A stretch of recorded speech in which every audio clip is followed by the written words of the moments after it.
আমাদের ভালো লাগাতে সকলকে অনেক অনেক অনেক স্বাগত জানিয়ে আমার আজকের গল্প আরম্ভ করছি। আজকের গল্প মরীচিকা। গল্পটি তাহলে শুরু করি। সত্যবাবু বাজার করে ফিরছিলেন। আজ রবিবার। ছেলে, বৌমা, নাতনি সবাই বাড়িতে। জমিয়ে দুপুরে খাওয়া দাওয়া হবে। পাবদা মাছের ঝাল, ছেলের আবদার, বৌমার ফরমায়েশ ট্যাংরা মাছের ঝোল, আর নাতনি বলেছে কষা মাংস খাবে। সবাইকার আবদার মেনেই বাজার হয়েছে। আমি অর্থাৎ সত্যবাবু আর গিন্নি নুন হলুদের মতো সবেতেই রাজি। বাজার আমি হেঁটেই যাই, একটু হাঁটা হয়। বাজার করে ফিরছি। আমার গলির 3টি গলি আগে এক শিশু আমার হাত ধরে বলল, দাদু বাড়ি চলো, কত বেলা হয়ে গেল। বছর চারেক বয়স হবে, খুব জোর। আমি চিনতে পারলাম না। আসলে 1 বছর হলো আমরা নতুন এই পাড়ায় এসেছি। তাকে জিজ্ঞেস করলাম, তুমি কোন বাড়িতে থাকো? সে কোনো কথা না বলে টানতে টানতে হাত ধরে তার বাড়িতে নিয়ে গেল। বিশাল একটা 4তলা বাড়ি। আমাকে দেখে বাড়ির সকলে অবাক হয়ে গেল। আমি কে জানতে চাইলেন সবাই। আমি পরিচয় দিলাম আর ছোট্ট দাদু ভাইয়ের কীর্তি খুলে বললাম। ততক্ষণে শিশুটি আমাকে সোফায় জোর করে বসিয়ে দিয়েছে। শিশুটি কেবলই বলে যাচ্ছে, আর তোমায় ছাড়ছি না। সে বলে তাকে পড়াতে হবে, গল্প বলতে হবে। এইসব কথা শুনে বাড়ির সবাই মুখ চাওয়াচাই করছেন। ছোট্ট শিশুর কথা কেউ বুঝতে পারছেন না, কি বলবি ভেবে পাচ্ছেন না। আমাকে বসতে বলে সবাই ভিতরে ঢুকে গেলেন, হয়তো কোনো আলোচনা করতে গেলেন। আমি শিশুর নাম জিজ্ঞাসা করলাম। সে বলল, সে কি, তুমি আমার নাম জানো না? আমার নাম তো কুট্টুস, আর ভালো নাম শুভজিৎ। আমিও বললাম, বাহ, ভারী সুন্দর নাম তোমার। সে এক ছুটে এক গাদা খেলনা নিয়ে এসে আমাকে দেখাতে লাগলো। কে কোন খেলনা দিয়েছে সব বিবরণ দিতে লাগলো। আমার গলা জড়িয়ে মাঝে মাঝে আদর করতে লাগলো। ইতিমধ্যে মাঝবয়সী এক ভদ্রমহিলা এসে আমাকে চা দিয়ে গেল। আমার ফোনটা বেজে উঠল, বৌমার ফোন। বললাম, এক পুরনো বন্ধুর সাথে দেখা হয়েছে। তুমি দুটো গলি এগিয়ে এসে বাজারের ব্যাগটা নিয়ে যাও, আমি বাইরে দাঁড়িয়ে আছি। কুট্টুস আমাকে ছাড়বে না। এবার ভেতর থেকে সবাই বেরিয়ে এলেন। আমি বললাম, আমার বৌমা আসছে, বাজারের ব্যাগটা দিয়ে আমি আসছি। কুট্টুস আমার হাত ধরে চলে এলো। বৌমার হাতে ব্যাগটা দিয়ে বললাম, আমি একটু পরে আসছি। কুট্টুসকে দেখে বৌমা জিজ্ঞেস করলো, এটা কে? আমি বললাম, এটাই তো আমার পুরনো বন্ধু। অনেক দিন পর দেখা হলো তো, তাই ছাড়তে চাইছে না। তুমি বাড়ি যাও, আমি একটু পরে আসছি। আবার বাড়িতে ফিরে এলাম। ওর মা ওকে খাওয়ানোর জন্য ভিতরে নিয়ে গেল। যাবার সময় বলে গেল, সে ফিরে এসে অনেক গল্প করবে, ও খেলবে। কুট্টুস ভিতরে চলে গেলে ওর বাবাকে আমি ওর দাদুর কথা জিজ্ঞেস করলাম। ওনাকে চুপ করে থাকতে দেখে বললাম, দাদু কোথায় থাকেন? উনি বললেন, আছেন, কাছেই থাকেন। আমি বললাম, ওর দাদুকে ও কোনো দিন দেখেনি? উনি বললেন, না, মানে উনি অসুস্থ, তাই এখানে আসতে চান না। আমি বললাম, আমি দেখা করতে পারি ওনার সঙ্গে? বললেন, পরে একদিন নিয়ে যাবেন, এখন আমাকে বাড়ি ফিরে যেতে বলেন। আমি বললাম, আমি চলে গেলেই আপনার ছেলে কান্নাকাটি করবে তো? বললেন, ওনারা ঠিক সামলে নেবেন। আমি বাড়ি ফিরে এলাম।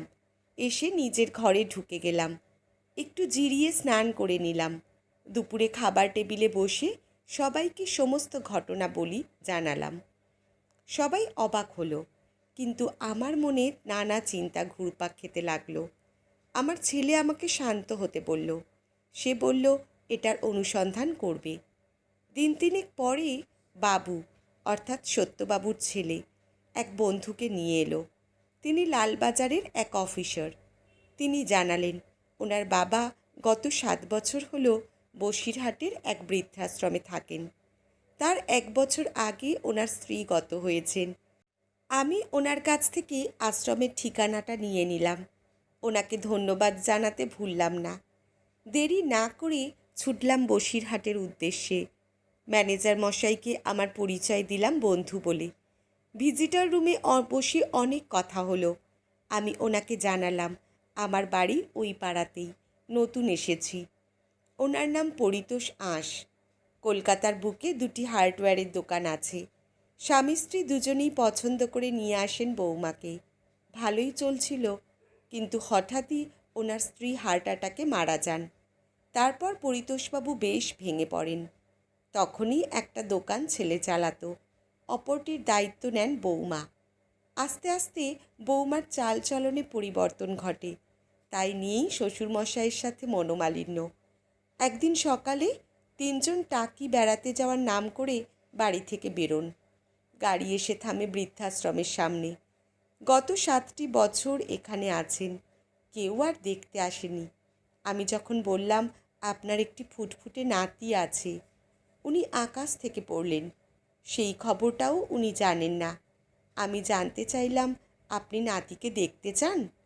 অনেক বোঝানোর পর উনি রাজি হলেন। ম্যানেজারের অনুমতি নিয়ে 2 দিনের জন্য ওনাকে নিয়ে এলাম আমার বাড়িতে। পরিতোষবাবুর ছেলেকে আমার বাড়িতে আসতে বললাম। উনি আমার বাড়ি এলেন। আমি জানতে চাইলাম আপনার বাবার কাছে আমাকে নিয়ে গেলেন না তো? উনি বললেন সময় বার করতে পারছেন না। আমি বললাম, আচ্ছা, আপনার বাবার সঙ্গে দেখা করতে ইচ্ছে করে? উনি মাথা নিচু করে বসে থাকেন। আপনার সাথে বাবার শেষ কবে দেখা হয়? উনি বললেন, এই তো কয়েক মাস আগেই গিয়েছিলাম। কেমন দেখলেন? না, ডাক্তার জানিয়েছেন হাঁটা চলা এখন করতে পারবেন না, তাই আমরা ওনাকে আর বিরক্ত করি না। শেষবার যখন দেখলেন তখনও কি হাঁটতে পারছিলেন না? না, তাই তো এখন ওনাকে বাড়িতে নিয়ে আসতে পারছি না। এমন সময় পরিতোষবাবু ভেতর থেকে আস্তে আস্তে বেরিয়ে এলেন। ওনার ছেলে বাবাকে দেখে হতবাক হয়ে গেলেন। বাবার পায়ে পড়ে হাউমাউ করে কেঁদে উঠলেন আর বলতে লাগলেন তাকে ক্ষমা করে দিতে। পরিতোষবাবু সোফায় চুপ করে বসে রইলেন। আমি বললাম, আপনার ক্ষমা চাওয়া উচিত ছেলের কাছে। কি জবাব দেবেন ওইটুকু ছেলের কাছে? দাদুর গল্প শুনিয়ে তাকে দাদুর ছবিটি তুলে ধরেছেন, কিন্তু আসল দাদুকে সামনে আনতে আপনার এত ভয় কিসের? আপনার ছেলের কল্পনার দাদুকে দেখতে আমার মতোই, তাই আমাকে দেখে দাদু মেনে নিতে অসুবিধা হয়নি। পরিতোষবাবুর ছেলে বাবাকে বাড়ি নিয়ে যেতে চাইলে উনি বললেন, আমি গত 7 বছরে একটি নতুন সংসার পেতেছি, যেখানে শান্তি আছে, ঈশ্বর আছেন, মায়া মমতা বিরাজ করে। তাদের সাথে এখন বিচ্ছেদ ঘটাতে পারবো না, এটাই আমার শেষ কথা। সত্যবাবুর অনুরোধ রাখতেই আমি এত দূর এসেছি। তোমাকে দেখতে ইচ্ছে হলো একবার, শেষবারের মতো। তুমি ফিরে যাও। আমাকে সত্যবাবুর সাথে আমার শান্তির আশ্রমে ফিরতে হবে। কথা শেষ হতেই পরিতোষবাবুর বৌমা ও নাতির প্রবেশ। তাদের দেখি সত্যবাবু ঘরের ভেতরে নিঃশব্দে চলে গেলেন। সত্যবাবু তার ছেলেকে আগেই বলে রেখেছিলেন বৌমা ও নাতিকে নিয়ে আসতে।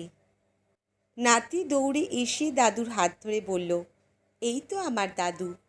বৌমা পায়ে পড়ে ক্ষমা চাইলেন, কিন্তু পরিতোষবাবু সবাইকে ক্ষমা করে দিয়ে আবার গাড়িতে গিয়ে বসলেন। যাবার আগে একটা কথাই বলে গেলেন, তোমাদের নাতি যেন তোমাদের দেখতে পায়, তাকে যেন কল্পনার দাদুর সঙ্গে খেলতে না হয়। গাড়ি বসিরহাটের দিকে রওনা দিল। আজকের গল্প এখানেই সমাপ্ত। কলমে সুজিত বসু, পাঠে জয়তী। ধন্যবাদ।